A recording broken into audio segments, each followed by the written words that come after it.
Hey, how you guys doing? I hear James Humphrey with another episode of Diary of a True Woman. I have a true woman here, Shiona. Hello, hello. Say hello to everybody. And on this episode, we're just going to keep it simple with this simple interview. I don't want to call it a quest. I'm not going to call it a quest. It's more like a inquiry. Yes. You know, getting to know the other species. Species, I like that term. Species. Used for female. Yes, the other side, if you will. What makes a true woman? Tell me. Wow. I need to know. Okay, I need to know. Okay, so you went with the heavy hitter question, Yes, huh? yes. Okay. We'll start big and then we'll go small. Okay, gotcha. Trickle down economics. Yes. I like it. So what makes a woman, right? Or a true woman. In your eye, what is a true woman? You see someone, Yeah. you say, you know what, she got her stuff together. You know, she's had some stuff figured out. She went through some challenges, but she's, in my eyes, a true woman. Absolutely. So something that comes to my mind, just like jumps to my mind right now, is how we associate like the true definition of a woman to like women leaders, you know, Kamala Harris or like Benazir Bhutto, the first prime minister in the Middle East. But I feel like sometimes it doesn't have to be like a huge figure known by millions of people around the world, right? It could be someone in your household. Like my mom comes to my mind immediately because I've seen her step up, be the breadwinner when she needed to be. So I feel like those type of attributes is really what makes a true woman, in my opinion. Yes. What do you think?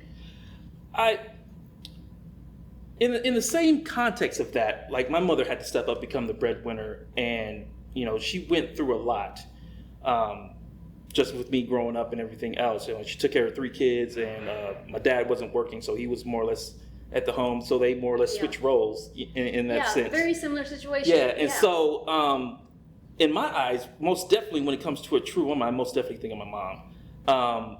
But honestly, I think of a true woman is a woman that doesn't mind, you know, staying at home, taking care of the kids, taking care of the family, you know, having that as her accolades. I see that just as being a true woman, just as the woman leaders that you're talking about.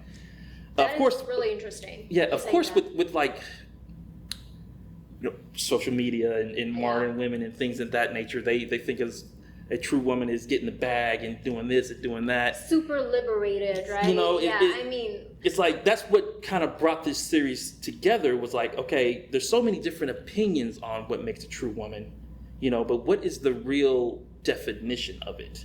I know, and it's a very abstract concept, I think, and I kind of like how you brought up how a true woman can also be a traditional woman. Yeah. There's absolutely nothing wrong with that, right? Like, so I kind of grew up in a generation where my mom was like, hey, you better put yourself in school and make something of yourself, because she kind of lacked those opportunities. So I'm originally from Fiji. So it's a very small country, like 800,000 people or something. Okay. And so opportunities are not like as like around like US would give you. So education was at the foremost for my mom, and she prioritized that for me and my sister.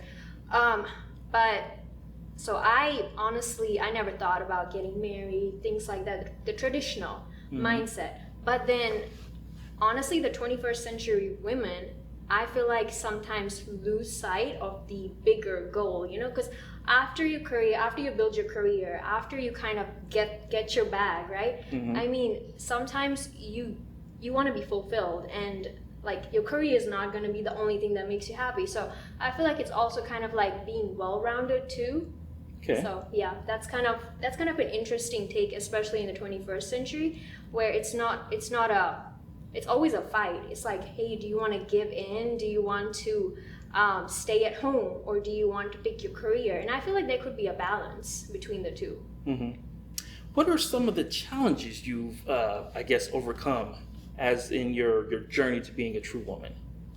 So it's not a journey that I have gotten like a full picture of. I feel like it's going, right? Like, okay. So, and it's really confusing being in your 20s and just trying to figure it out.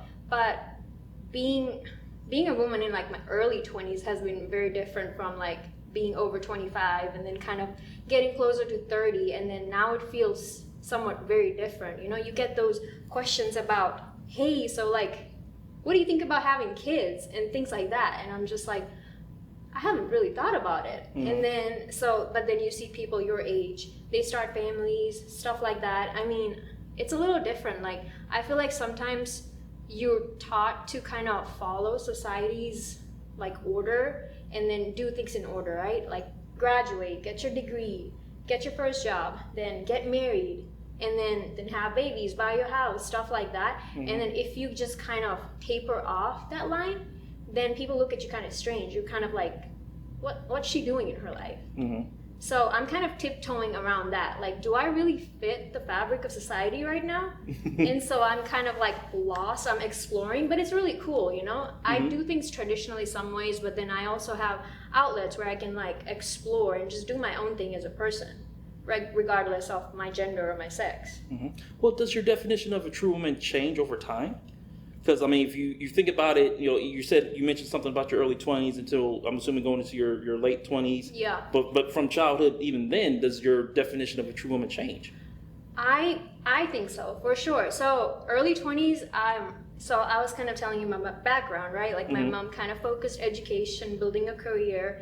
So I was in that boss babe mentality, like, yeah, like, this is it, you know, I don't need no man, I can do this on my own. But I think I was kind of hurting myself with that approach. Like, I also don't want to be single forever or end up alone, you know?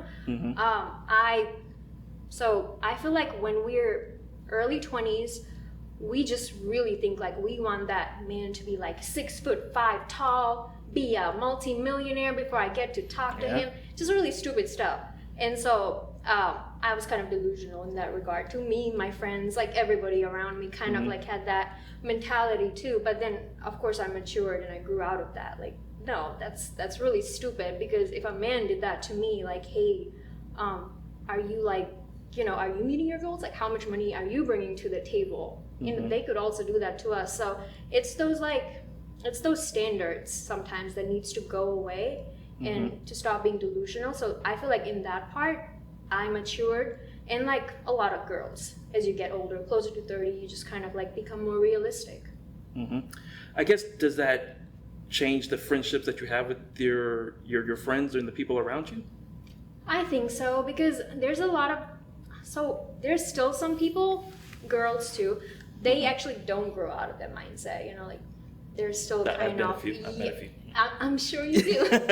And like, age is not even a factor, right? But then it's kind of weird sometimes seeing someone who's like 30 and still kind of just living life like they're 21, like ambitionless, not prioritizing real friendships, relationships. They're just kind of aloof. And I mean, it looks fun if you look at their social media. They're out every weekend. It's really cool, but I mean, I don't know what their long-term goal is, right? Like, what do you see for yourself in the future? I guess thinking about careers and goals and ambitions, I know we're going to touch on this on another episode, but how does that affect your definition of being a true woman when it comes to your career? Yeah, so this one becomes an argument online sometimes, right? So I feel like I totally respect women, like I think they call them STAMs, right? Stay-at-home moms or something. There's like an acronym for that. And I totally respect that, you know, like, I think that's great, but I feel like in America, just Western culture looks down upon it for some reason. Almost as if there's something bad about like choosing to stay home with your kid, you know? So I feel like there's like a conflict between boss babes building their career and then women who are educated, but then when they have kids, they choose to stay at home for just educational purposes. Well, not educational purposes, just to give their child the care that they need. And so, I mean, in an ideal world, there should be a balance, right? Maybe you can have your career and bring up your kid really well. But I feel like sometimes you have to make that choice. And so it's really tough when one party judges the other. And I feel like we as women need to come to an understanding that not everybody is going to make the same choices in life, but that doesn't make you any less of a woman, right? Like, so for example, me, I decided long ago, probably in high school, kids weren't for me. I just knew that. I love my nieces, I love my nephews, but I just didn't see being a mother for myself. But then my sister had a kid, and I think my nephew's adorable, you know, like that's amazing. And she's on this journey to be a mother, and she's finding a different life for herself, but she's struggling right now because she's kind of like, oh, I really want to get back in the workforce. Like, I want to be a career woman again. So she's kind of missing out on that. So that struggle, I feel like, is very 21st century. Like, you definitely didn't see that 50 years ago, right? Women weren't really working. I know I have to ask a question. You don't have to answer. Yes, go ahead. How does your definition of a true woman affect your relationships? So, in that question, like, are you going to say how it affects my female relationships or my male relationships, or just overall? Overall. Like, I was more or less touching on it. Wouldn't know if you're in a romantic relationship or not. Yeah. But so how does your definition, I guess, affect that? So my husband. So we always talk about, like, there's parts of the patriarchy that's still kind of there, right? Like, it exists in America. It exists in the modern world still, but it's a little tricky because you can get certain types of thinking make it seem like, yeah, like, you can edit this part out. No, it's fine. That's a tricky question. Yeah, I know. It's you fine. threw a curveball. I know. I'm sorry. Yeah, like I said, you didn't have to answer. Yeah.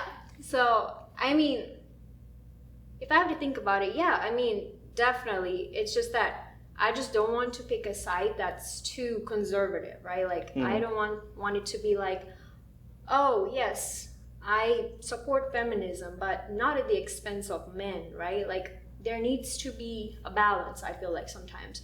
So in that way, like, if we want to create allies, like, for men to support the women movement, there needs to be a conversation that goes on. And they also need to understand, like, hey, we want certain things from men, right? Like, we want them to listen. Yeah, we want them to change their behavior, provide, and just be better security. men, be better providers. But then we also just need to figure out our shit. Like, what do we want? Sometimes I feel like we women are confused about what we want. So that's what kind of makes the relationships murky sometimes, because you're dating and trying to find your person. Well, that kind of leads into my next question, where here it is, you have this definition or this idea of a true woman, but on the other hand, you have this idea of equality and feminism and things of that nature. Like, how do they balance each other out? You know, equality, that's like a funny word. Sometimes I feel like it's a pipe dream, right? To really get equality, because then you have these things where, I mean, people throw in biology a lot. Like, you know, does biology support equality? And then you really have to think about it, like, does it? So I feel like sometimes we are so driven by, like, I want the exact same things as men do, and we lose focus of, hey, maybe we need to focus on the bigger fight. Like, I feel like right now, like, women's rights is threatened, right? Our body, like, freedom of anatomy, like, you know, abortion rights is getting banned, like, left and right in most of the states now and stuff. So that's, like, really troubling. And so it kind of frustrates me sometimes that we're focusing less on that sometimes and more on, like, oh, you know, I want to work on my OnlyFans and I don't want any judgment, blah, blah, blah, you know? So certain things just kind of irritate me a little bit. I'm just like, our focuses are kind of off. Like, maybe we need to put our resources and energy into real things and not, like, petty, stupid things that don't really catch my interest personally. And that was actually a really good answer. That's really good answer. Okay, I wasn't expecting that answer. Yeah. Not that I was expecting like something bad or good, but it's like that was a really, really good answer. With your definition of a true woman, you know, we talked about relationships, we talked about, you know, equality and things of that nature. How do you see yourself in the future of a true woman? Because we talked about how it changes over time. Right. You know, and for me, I'm always thinking about, you know, self-improvement and the future and things of that nature. How is your definition, if it's ever evolving, you see yourself in the future? Yeah, so there's always going to be that sense of, like, empowerment, confidence. I would give the same advice to men, honestly. Being your most confident version of yourself is going to bring you a lot of opportunities always, right? So as a woman, and then as an immigrant woman too, so I came to US and I feel like I was really sheltered before I came to US. it was really hard for me to find my place in society. I didn't really have a voice, and I was just like, can I say that? And then it's also different in Fiji because when I moved from Fiji, I was like 19 or something, so like fresh out of high school. Oh wow. I didn't really have much world experience at all. So then I kind of had a bit of a culture shock for you. Yeah, it was a huge culture shock, and I felt like an inferiority complex, not with just like a language barrier, but like a cultural barrier. I felt like America was like hyper sexualized, and I'm like, God damn, you can wear that? Yeah, you can talk like that? Yeah, it's most definitely Yes. different. So different, and it's like Fiji's not conservative, you know. I mean, we have tourism is our number one export, so I'm used to seeing all kinds of people dressing however. It's a beach culture, but then, you know, for it to be like so the hypersexualization was what kind of threw me off. Even when you turn on the TV, it's like the celebrities that Americans worship is like ultra sex symbols, you know. And then that kind of bothered me, and I'm like, how is that okay, you know? Like, and kids can see that, and I know it's kind of stupid that kids can see that, but I felt like that was like the way to become popular or famous or to get your voice heard. And then having people like, you know, Amber Rose or whatever, like people it didn't seem like they had any talent or value. They're on the TV constantly, and then magazines publish them as like Women of the Year or whatever, you know. And I'm just like kind of confused, like, what did they do? Why not women scientists? Why not people who are actually doing something? And so part of my frustration was, what's going on? Like, what do I be as a woman? Like, how do I be an impressive woman? I don't know anymore. Because going back to like my mom again, my background, they were just like, yeah, you focus on yourself, your ambitions, and your career. But then there was this other side to being a woman that I was seeing. So yeah, it's just been a confusing experience, to be honest. I don't have all the answers. Yeah.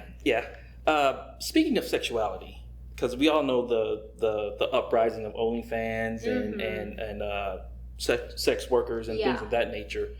Do you think their, I guess, ideology of empowerment and all this stuff, do you think that's them thinking they're being true women, or the idea of them being true women? So I feel like where there is demand, where there's demand, there's gonna be a supply. So that's kind of like the thing that we're seeing. I don't necessarily support people who do OnlyFans and things like that, but I mean, I'm also not going to diss them, you know? It's just that they see an opportunity for making money and they're going for it. And if they're making a shit ton of money, then hell yeah, you know, go for it. So yeah, like, no shame and no hate to women who do OnlyFans. It's really like, what bothers me is that the men who subscribe to those channels are the same ones who then in public will like shame them and like diss them and stuff like that. So I think that's kind of fucked up. Yeah, we'll leave that for the Real Talk with Real Man episode. Yeah, okay. On our closing statement and everything else, with your definition of a true woman, do you feel like you're walking that walk now? Sorry, I have to burp. Oh, go ahead. We can edit that out. Dang, Cheez-Its. Yeah. So yeah, I mean, a true woman.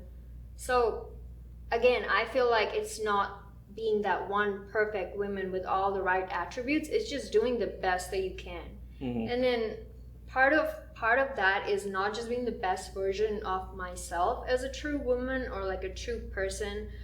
I also want to kind of make an impact in the world, and if it's positive, then amazing, you know? And so that's always been, well, not always, but then now more so after, you know, being in school for like 7 years and just trying to figure out my real goal or ambition. I'm just kind of thinking like, hey, how can I turn all my experiences and just everything that I've experienced and do something greater, you know? I kind of want to get out of my shell, and I feel like everybody can kind of leave a good mark on the world somehow with just like our presence. It doesn't have to be like, oh, you inventing some like a cure for cancer type of thing. Could just be like in your little community, in your little friend circle. Just with the ideas you kind of voice out. I've really been thinking about writing a book. Okay. Don't know what the topic is yet, but you know. It could be about being a true woman. There we go. It definitely could be. Yeah.